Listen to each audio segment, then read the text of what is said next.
Story time o testimonio de cómo acepté mi llamado después de 36 años de vida. Así es.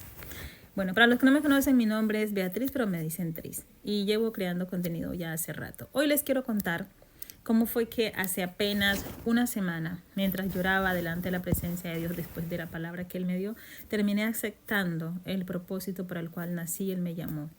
Yo no sé si a ustedes les ha pasado que a veces en el transcurso de nuestras vidas nos sentimos a veces perdidos en la iglesia, en el sentido que no sabemos qué es lo que vamos a hacer o para qué fuimos traídos. Yo estuve en esa silla.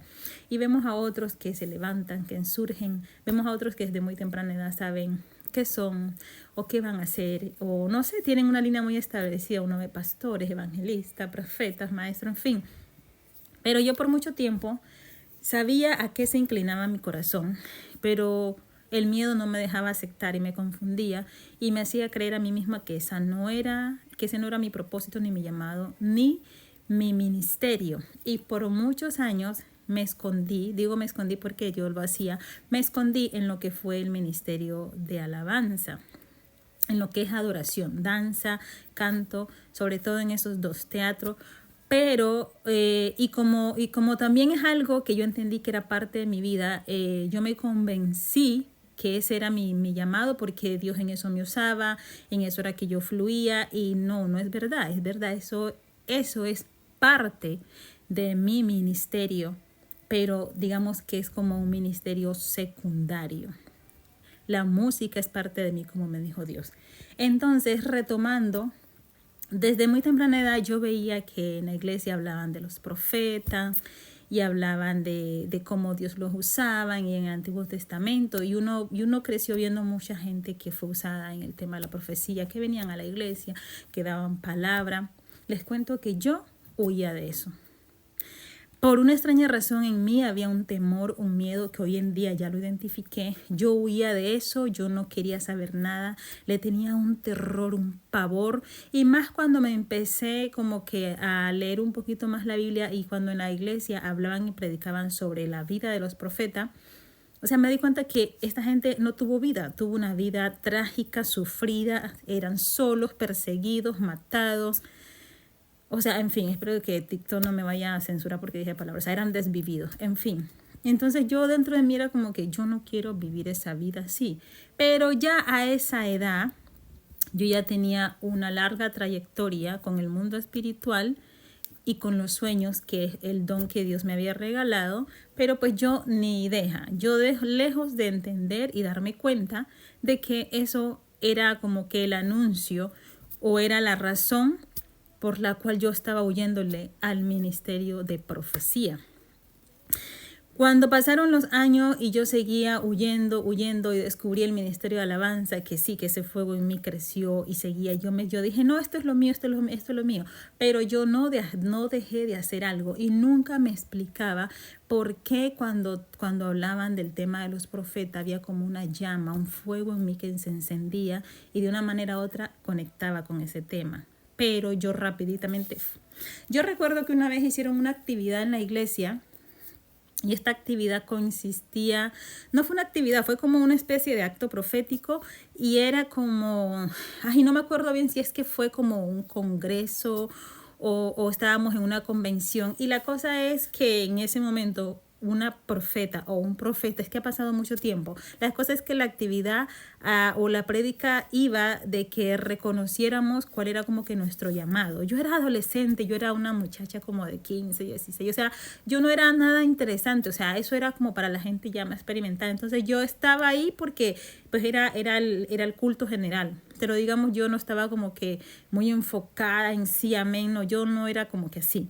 Y entonces esta persona hizo esta actividad de que los que sentían el llamado, que reconocían en su corazón que Dios los había llamado para el tema para el ministerio de profecía, entraran como acto simbólico como por una, así como cuando uno juega lo del trencito, como que entraran por ahí, y los que sentían el llamado como para otra cosa o no, entraran por el otro.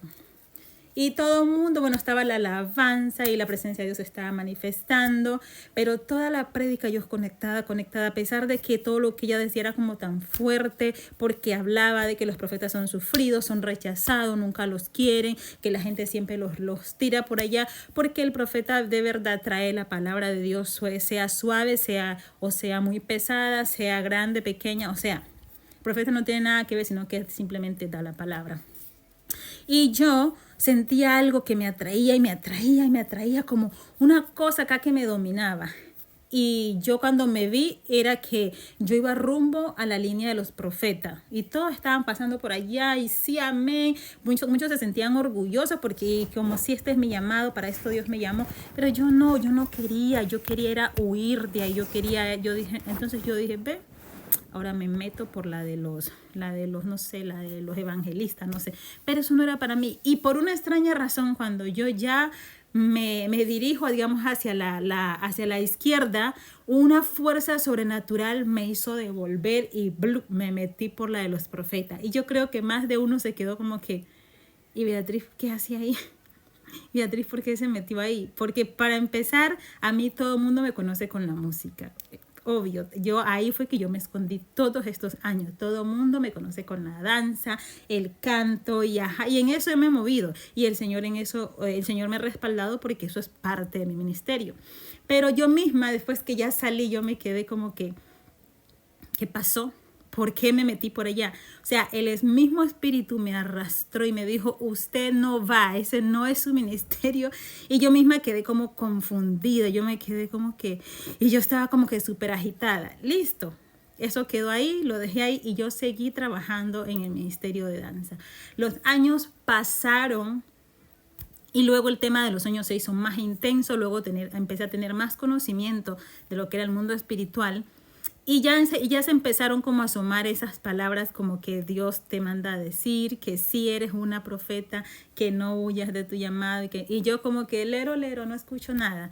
Pero o sea, yo no lo hacía directamente así, pero sí. Yo nomás me quedaba callada porque es que en mí, no sé por qué, bueno, en ese momento no sabía por qué había un profundo rechazo y le tenía pavor y no me gustaba mencionar la palabra profeta, sin conocer mi linaje, sin conocer mi historia familiar. Yo simplemente estaba huyendo de algo que no sabía, que le temía y ni siquiera me había dado la tarea de sentarme y decirle, Dios, pues muéstrame, dime. Una vez fue un campamento y uno de los mejores campamentos que he ido, y entre las cosas que estábamos ahí haciendo, no sé qué, me puse a hablar con la pastora. Y yo era como ya me habían pasado cosas con los sueños precisamente por eso, entonces yo empecé a tomar como un poquito de recelo al momento de contar mis sueños. Pero la pastora me dio confianza, ella habló del tema de los sueños, ella habló del tema de las profecías y por primera vez escuché algo diferente que no fuera solamente como lo típico que escuchamos de los profetas que Dios me dijo ya, sino que escuché como algo más como que una rama más extensa que eran los sueños. Y hasta ahí yo no tenía claro que los sueños eran una rama de la profecía. Entonces yo a raíz de esa prédica yo me le acerco y le empiezo a preguntar hasta que tomo confianza y le digo, pastora, es que yo tengo muchos sueños y todos se me cumplen, unos a corto o largo plazo y me pasan cosas raras. Y ella me empezó a hacer una serie de preguntas y ella me dijo, los sueños son una rama de las profecías.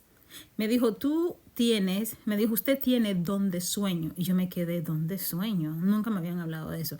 Y ella me dijo, sí, el don de sueño es parte del paquete, es parte de los que son profetas, pero opera a través de sueños. Entonces me dijo, Dios te habla más cuando vas a dormir, cuando estás dormida y te levantas al otro día con un montón de información y cuando no tenemos conocimiento pues nos confundimos. Y yo le dije, pues eso es lo que me pasa. Y ella dijo, y tristemente las iglesias no tienen ese conocimiento para poder lidiar con estos talentos que Dios va levantando. Y en mi iglesia hasta ese momento yo era la única en ese tiempo de mi generación que yo conocía que le pasaba lo que a mí me sucedía. Yo siempre tenía sueños que contar, pero en mi iglesia nunca me quisieron escuchar. Y las veces que me escucharon después, se armó chisme, me dijeron un montón de cosas sea, me discriminaron porque no creían que entonces que le dijera a las que eran verdaderas profetas oficiales, porque yo no era una profeta oficial. Yo era una muchacha que tenía sueños y que de repente se cumplían.